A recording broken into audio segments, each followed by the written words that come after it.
partir de agora, você acompanha o programa Caminhando com Jesus.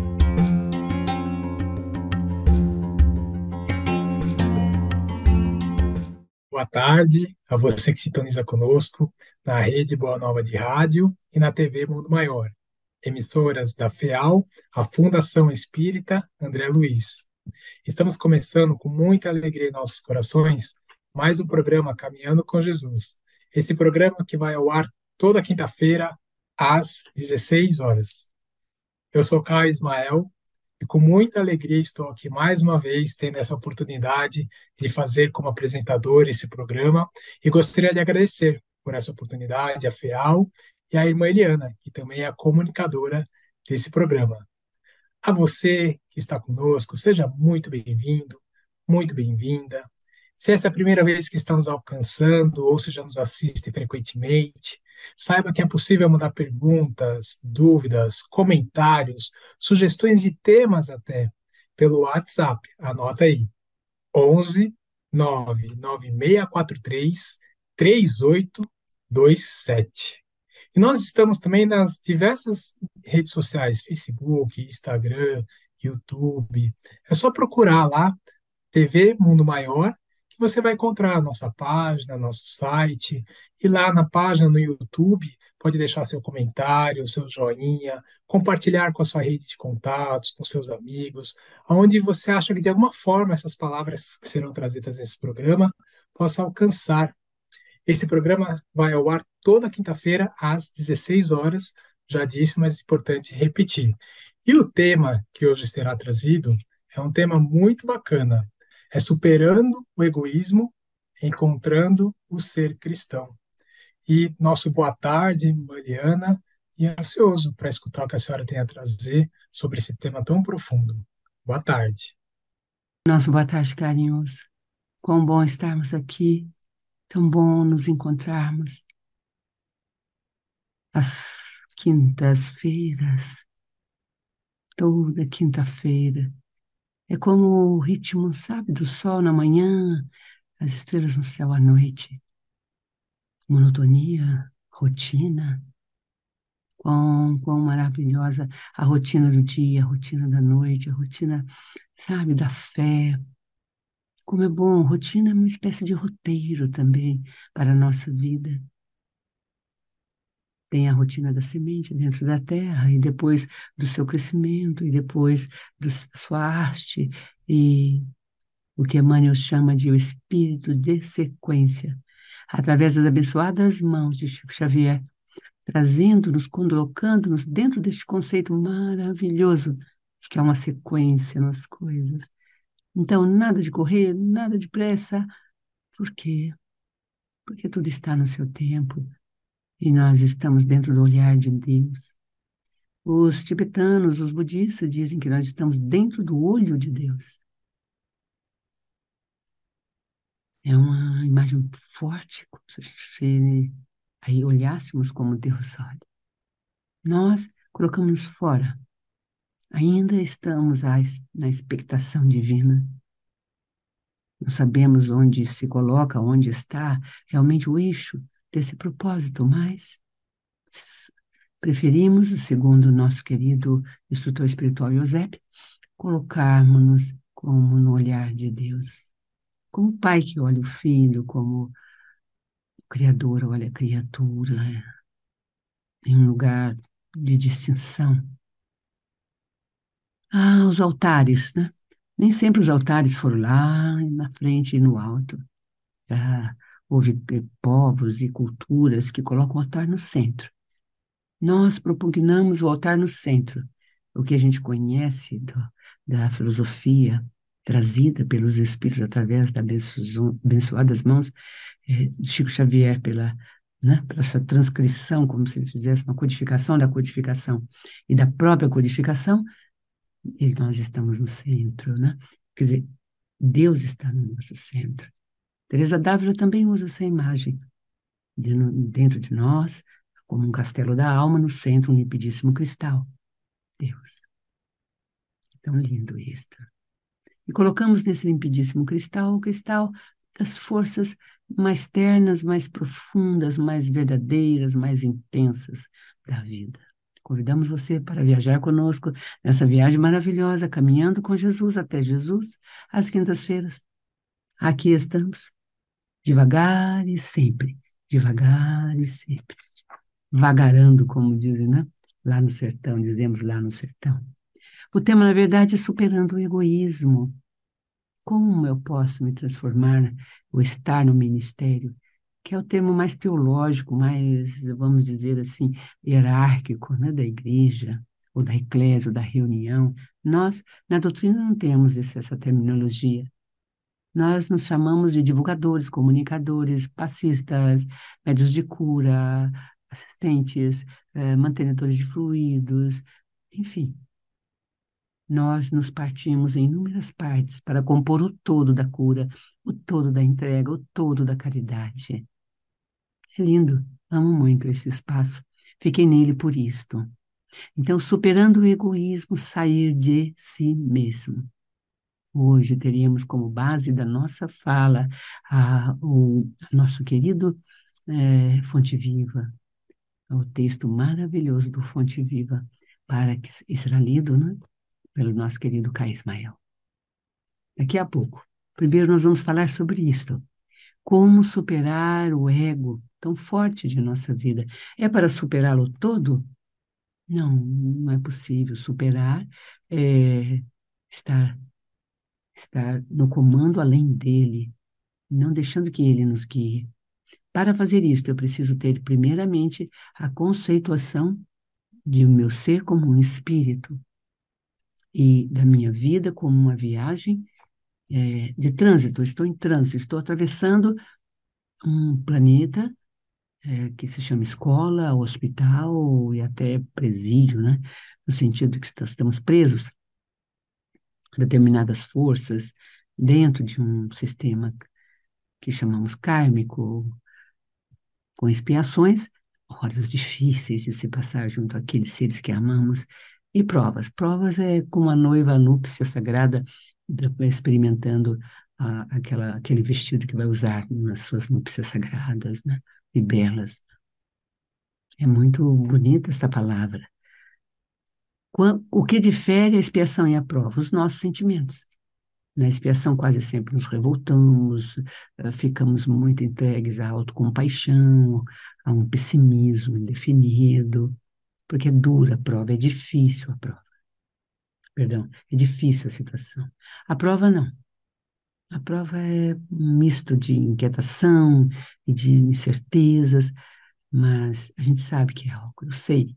Quando a gente vai fazer uma prova na faculdade, na escola, o que nós vivemos ali? Estudamos, sabemos, torna-se expiação quando não estudei, quando não liguei, não prestei atenção na aula, não olhei para o professor, não anotei, não revi, não me apliquei. Então, a prova dói. Mas geralmente a prova é uma alegria para quem estuda. Você até quer ir para a prova para tirar seu 10, seu 9, seu 8, né, seu 7. Você sabe que vai acertar, você sabe de algo.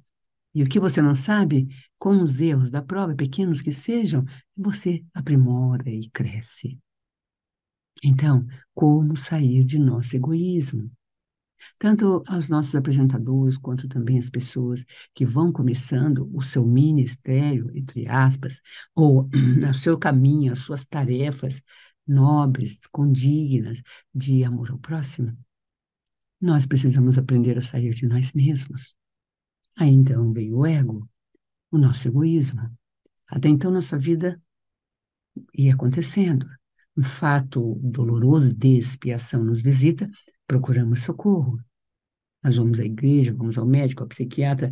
A gente fala que o espiritismo é a UTI da alma. Quando você já está, sabe, quase à morte. Aí você vai. Um endereço cai na sua mão, você vai àquela casa espírita, humilde, singela, pequena, muitas vezes. Outras grandes, cada um com o seu caminho e com sua dívida e com a sua realização. Não julguemos. A grande luta é sair do julgamento. Misericórdia quero, não julgamento.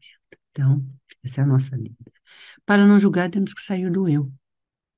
Se a gente ficar no eu, se não superar o eu, se nós não sairmos de nós mesmos, da nossa pequenez, ou de julgarmos no topo do mundo, falando, apontando o dedo, defeitos aqui e ali, todos, a não ser que você esteja numa posição de educador, de corrigenda, de instauração de postura espiritual, de ensinos. Aí é seu dever. Quem ama, corrige. Ou quem ama, educa.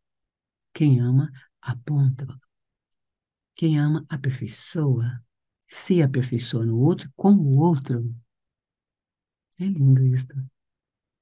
Então, vamos embora devagando, não só somente, mas porque muitos perguntam para nós como fazer o nosso trabalho, como sair desse nosso eu, como não trazê-lo para dentro de um processo que é cooperativo, que é coletivo e que é no nós. Pai nosso que estás no céu, pão nosso de cada dia. Perdoai-nos. Isso significa que quando a gente erra junto com alguém, mais esse, aquele. Tudo no plural. E aí, de repente, nós queremos tudo no singular. E queremos o lugar do outro. Não compreendemos que cada lugar tem um sentido e cada sentido tem uma função que vai libertar aquele ser. E não quero trabalhar com o tempo. Acabei de chegar, quero estar no primeiro lugar de honra. Lembra-te, senta-te no último, porque pode acontecer que tu corre lá na frente, de repente é posto lá atrás, não é? Então, anotamos aqui como superar esse sair de si mesmo para encontrar o ser cristão. Essa é. Eis que o semeador saiu a semear. Essa foi a frase. E aí nos chamou a atenção o saiu. E ali, em Mateus 13 também, encontramos no Fonte Viva. Jesus usa para as suas tarefas e para exemplificar aos apóstolos o seguimento que teriam se o seguissem e o que ele queria dos discípulos, imagens muito singelas. Muito, muito, muito. E são imagens silenciosas. Então, se você é barulhento, isso é o eu que quer aparecer, se apresentar. Busque a quietude, porque Jesus usou símbolos para representar o reino de Deus, símbolos muito humildes e pequenos, como vós sois o sal da terra. Jesus fala aos discípulos. Né? O sal insípido não tempera, você é o tempero. O que é o sal? Ele é parado, ele é imóvel, e é uma pequena quantia, pequena imagem, silenciosa também. Vós sois a semente que crescerá. Quando ele condena a figueira estéril, é por isso, porque ela foi plantada, ela cresceu e ela não dá frutos. Ela simplesmente a, a, mostra suas verdes folhagens, onde os frutos. Mas é a semente, ele usa também o reino de semente, o tesouro. E a primeira é o tesouro escondido. Lembra? O homem vai passando, encontra um campo e encontra um tesouro escondido. Vende tudo que tem e compra o campo, por causa do tesouro escondido ali. E o tesouro é Deus. Então, veja, Deus está num tesouro enterrado num campo. Veja que o homem sai, o homem cava a terra para achar o tesouro. E quando ele acha, ele fica encantado, porque o tesouro está dentro da terra. Olha que imagem importante. Bom, se eu estou andando, eu acho um tesouro, o que eu faço? Volto para casa com o tesouro, põe debaixo do braço e levo. Mas não é essa a imagem. Ele volta correndo, compra o campo, porque o tesouro é o campo. E o tesouro que ele achou no campo, qual é? Ah, não vou responder. Vamos, se a gente estivesse conversando, né? Podia alguém já escrever para nós. Ah, o tesouro que ele achou escondido ali foi N coisas ele achou ali. Cada um encontra o seu tesouro. Começa por aí. Mas tem alguns intérpretes, teólogos que falam muito sobre esse tesouro escondido. Vejam, uma palavra pequena, mas foi dos lábios de Jesus que saiu. Então, se saiu dos lábios de Jesus, tem uma força. Ali tem um tesouro escondido. Ele vai e compra o campo.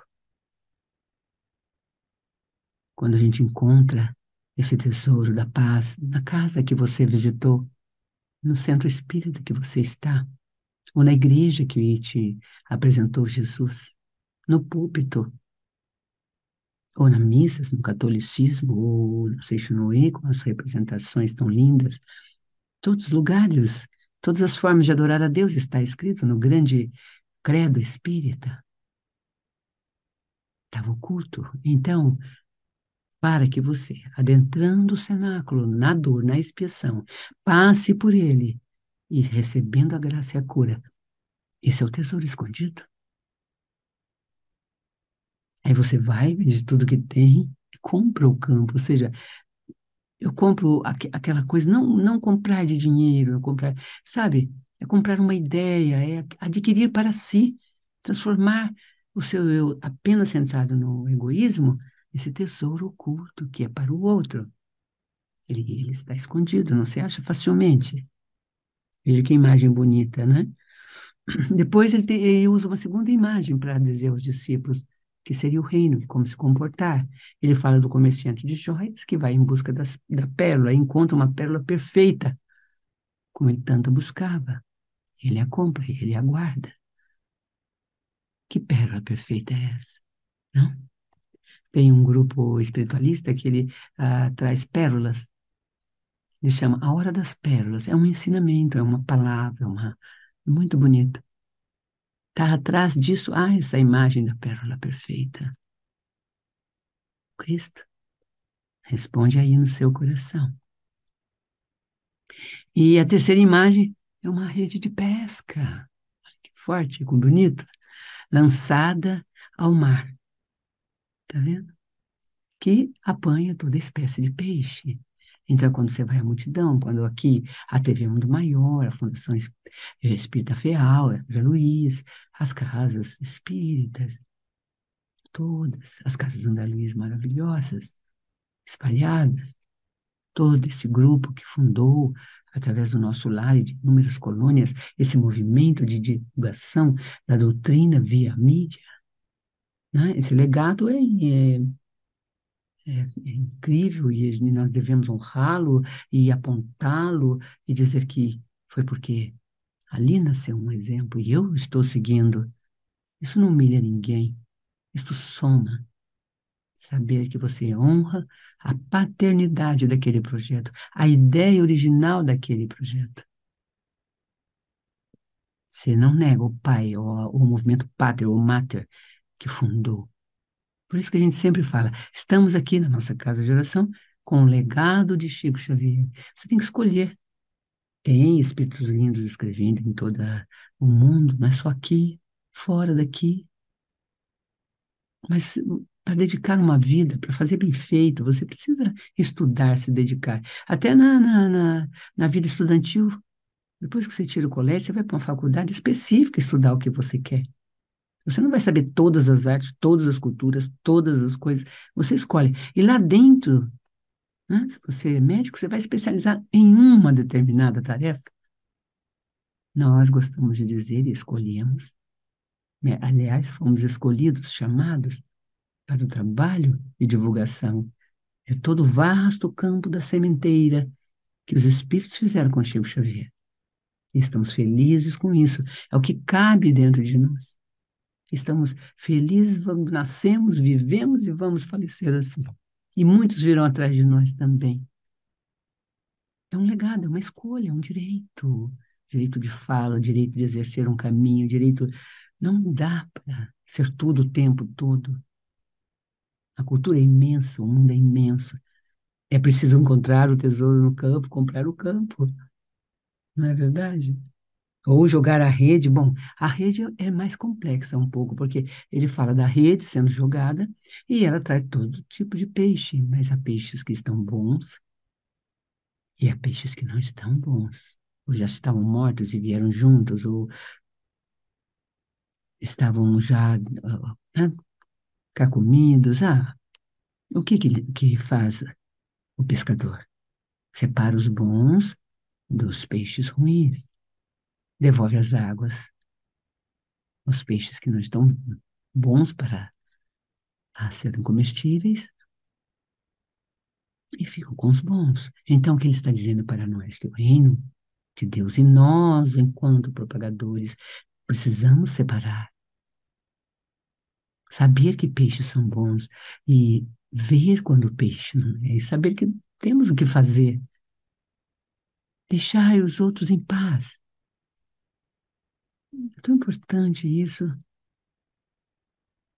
Inúmeras, inúmeras, não foi uma vez só, não. Vi, assisti, né?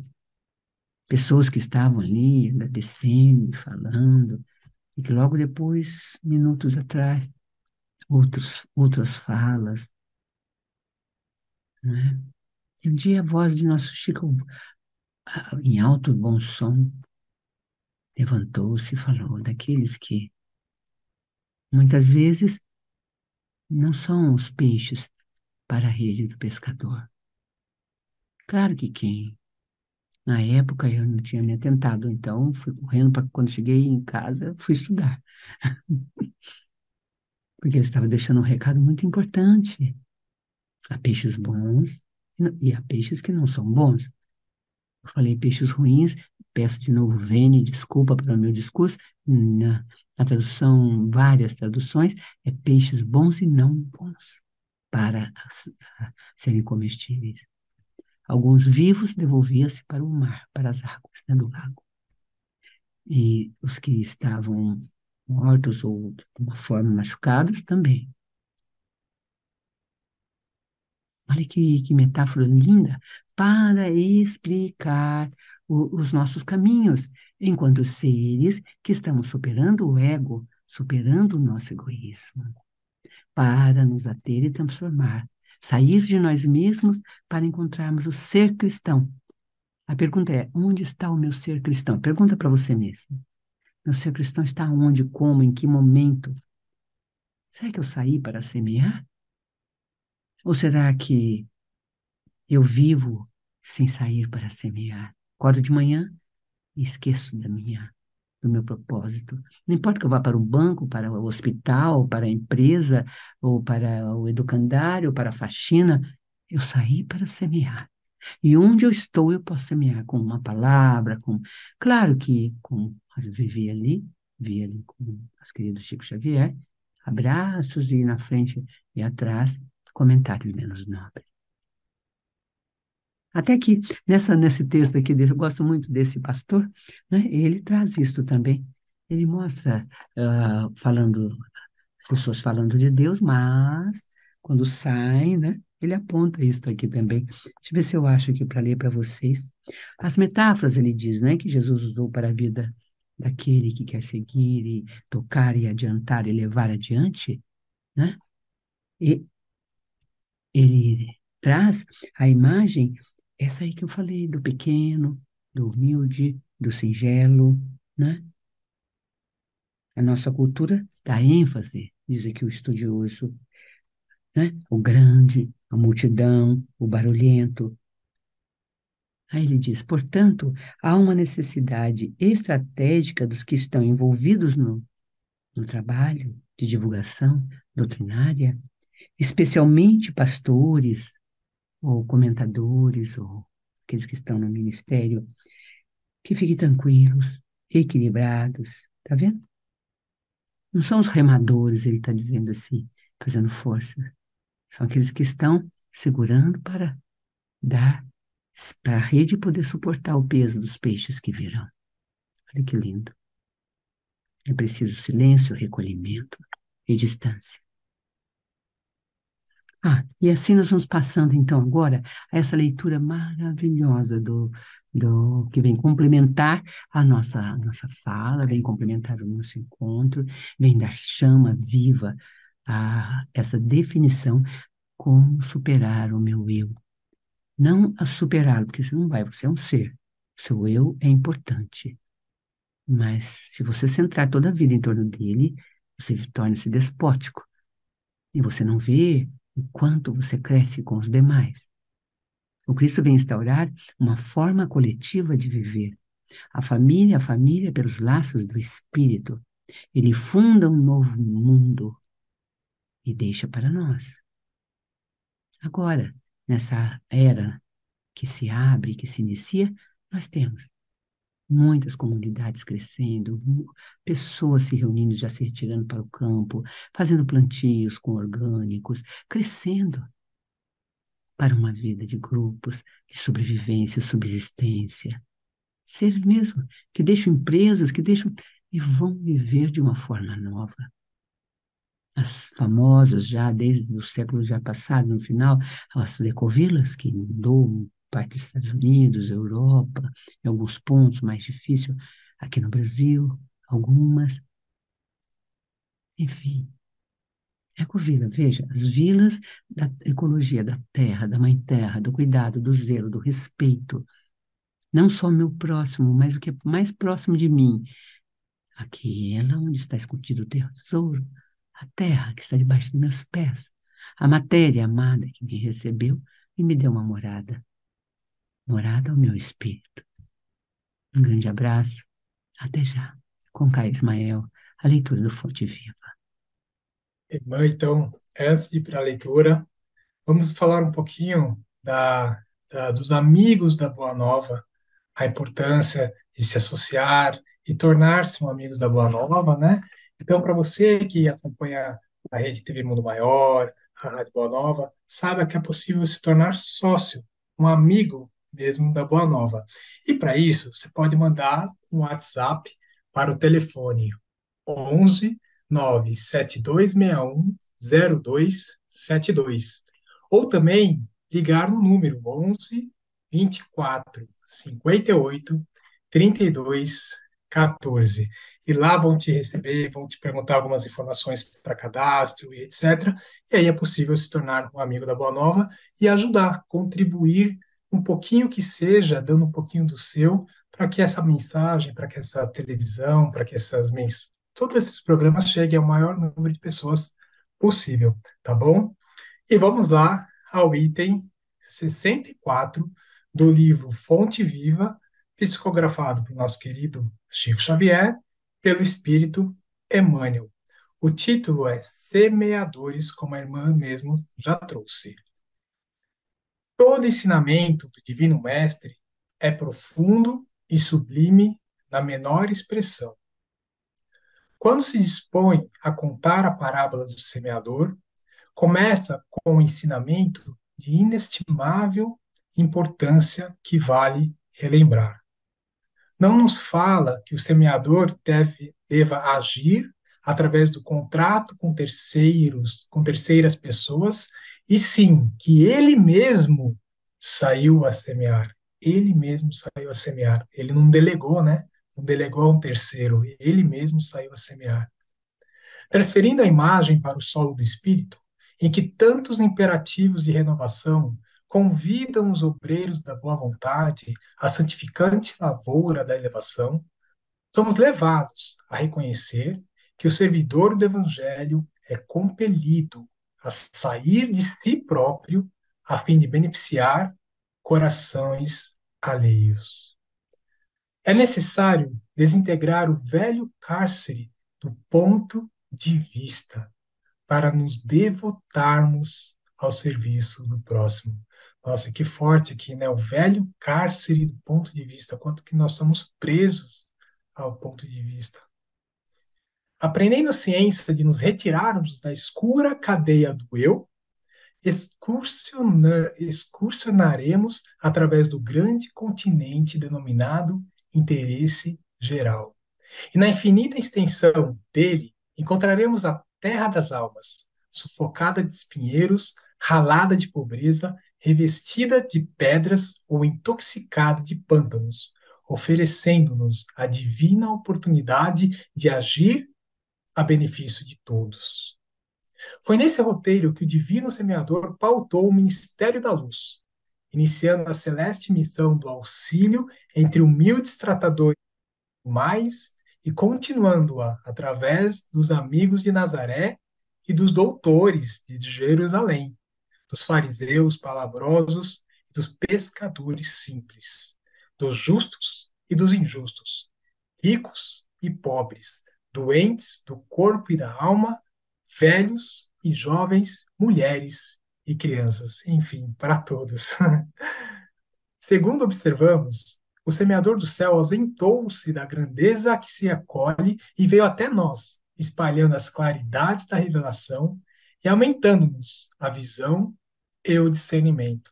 Humilhou-se para que nos exaltássemos e confundiu-se com a sombra a fim de que a nossa luz pudesse brilhar.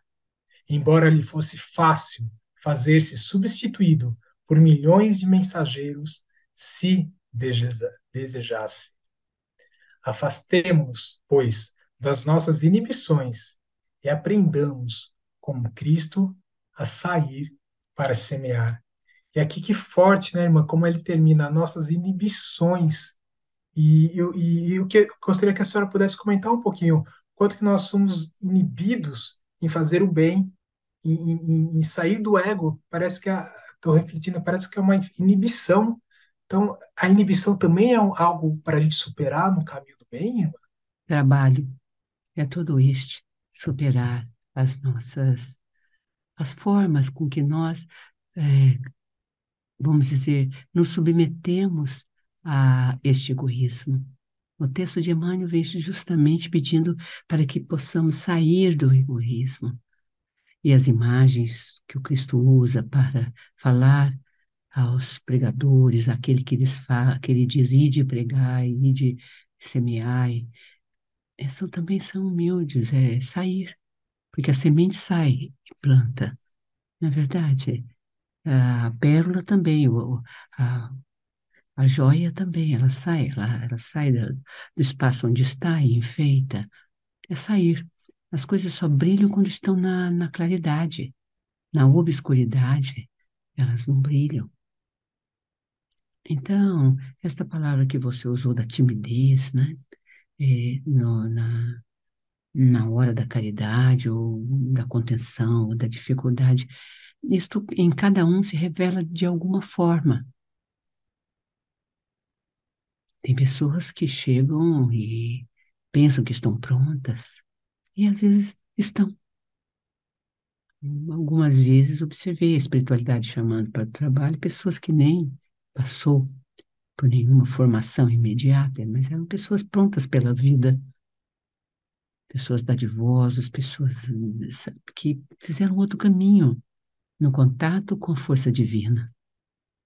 A escola é o planeta como um todo, e muitas vezes a profunda dor que foi vivida leva o ser a uma superação muito maior, muito mais rápida. A dor é profundamente pedagógica. Estamos em um planeta em que nós primamos pela pedagogia da dor. Podia ser a pedagogia do amor, mas nós não sabemos ainda. Com as crianças em nossas práticas escolares, nossas práticas de creche, de instituições benemerentes, nós fazemos a pedagogia onde a criança é o centro. Se ela é o centro, então alguém a olha, alguém a ama, alguém a cuida. É a imagem que nós usamos de que nós somos o centro no olhar de Deus. Estamos no olhar dele. É a imagem mais próxima que a gente pode ter desse sentimento de pertencência a Deus. Então, o primeiro passo para sair ou da timidez, porque timidez ou inibições, como você falou, né, são traços dos próprios ser. Há seres que são abertos, aparecem, há outros que são quietos. Isso não determina a caridade que ele traz no coração, a benevolência de que ele é capaz de realizar. Tudo isso está envolto em cada ser, em cada um. Não é uma tábula rasa, cada um encontra a sua medida. É muito importante esse respeito às medidas interiores de cada ser. É lindo isto. Quando nós falamos aqui superando o egoísmo, né, que o tema central é este, vamos superar o nosso egoísmo, tá vendo? Sair do si mesmo, tudo para si, para encontrar o ser cristão. Então, o que é ser cristão? Aí temos as parábolas, como deixamos aqui, e esse texto exímio, maravilhoso. Primeiro, Emmanuel usa aqui na página seguinte a cadeia do eu. É como se fosse uma prisão. Nós ficamos presos às opiniões alheias, aos aplausos, aos elogios.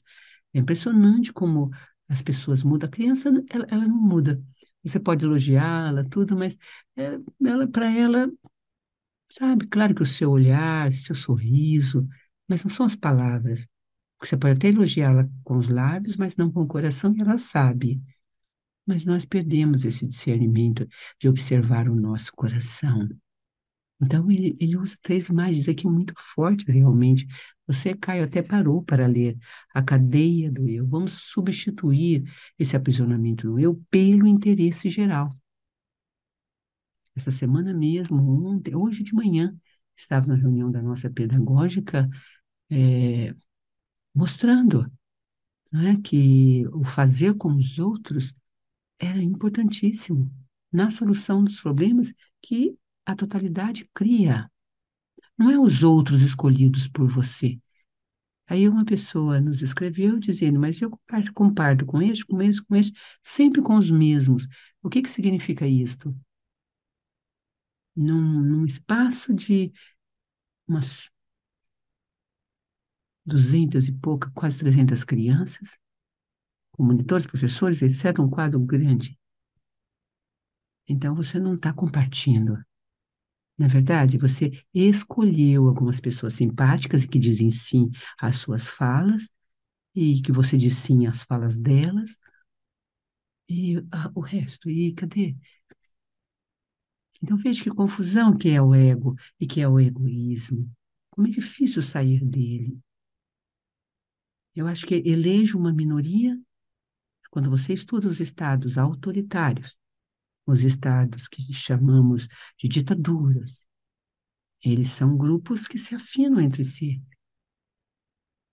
Não há um parlamento, vamos dizer, né? Não há uma reunião de diferenças e partilhas de que caminho vamos seguir, votos que decidem onde vamos.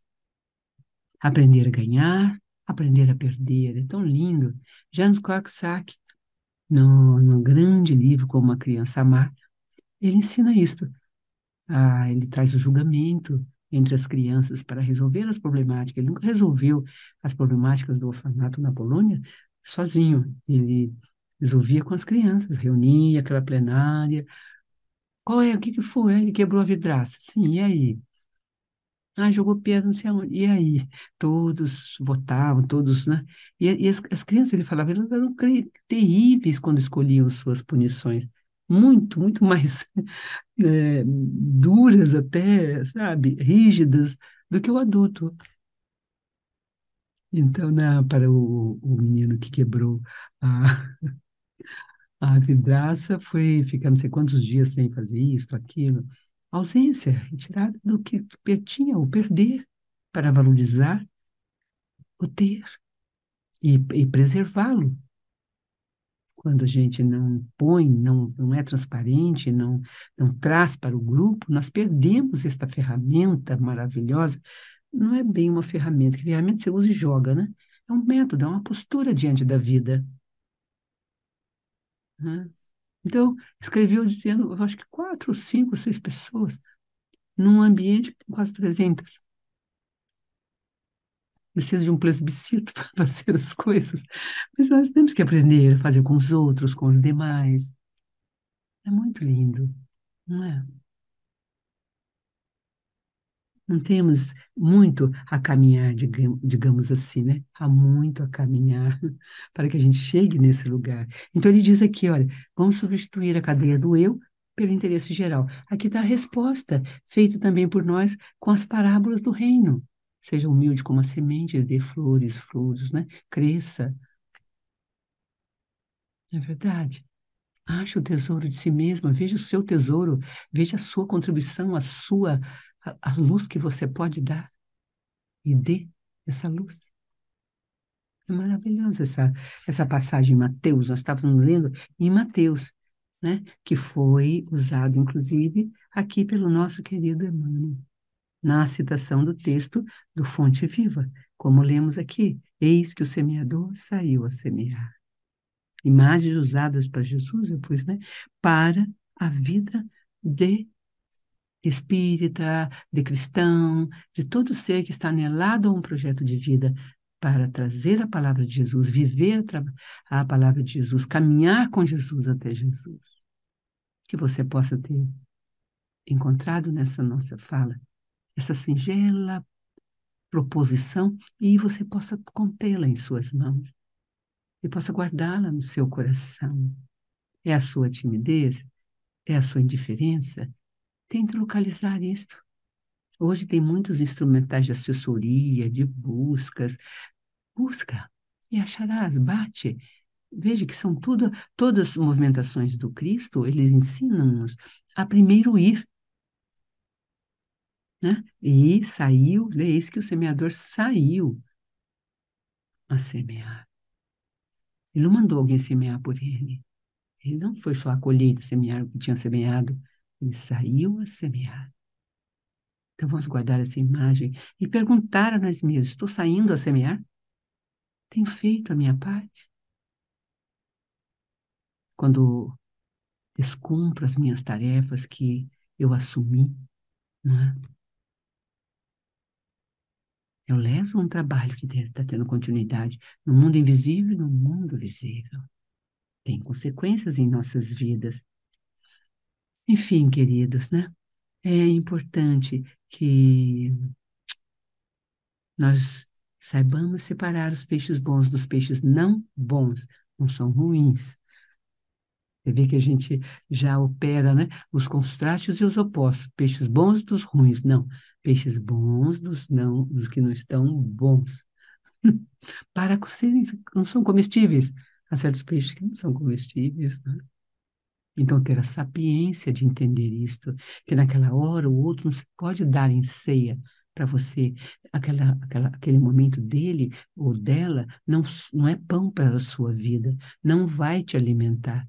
Ao contrário, é veneno. Pode fazer mal ao seu estômago, fazer mal ao seu corpo. Afasta-te, guarda-te dessas intempéries. Recolhe-te a si mesmo. O Cristo saía e orar. Quantas vezes correu dos fariseus, fugindo, porque sabia que seria apedrejado, até o dia que ele não pôde mais fugir, e que ele sabia que teria que passar pela dor. O nosso encontro assim finaliza com estas maravilhosas falas de Jesus. E vamos rogando a Ele que nos desperte o olhar para que a gente possa ver os peixes bons dos não bons, para que a gente possa passar pelo campo e comprar o campo e descobrir o tesouro escondido em nós mesmos. Ó Deus, ó Pai, levanta teu olhar ao céu. Roga a Ele para vencer o egoísmo que te prende, que não te solta e que, sabe, corta as suas asas e você não pode voar pelos céus infinitos, bons, amorosos, amigos, apaixonantes da palavra de Deus.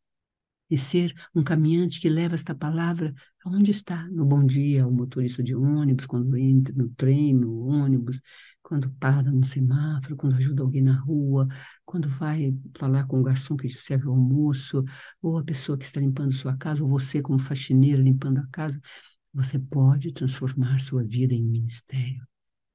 Não precisa vestir-se de uniforme escrito Deus e ir bater a porta onde estiver.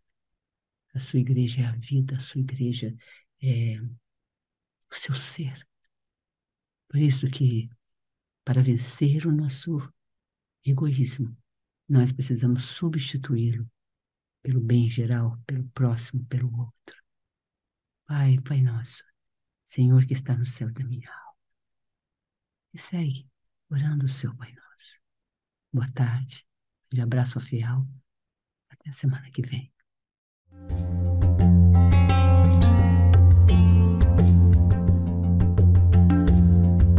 Você acompanhou Caminhando com Jesus.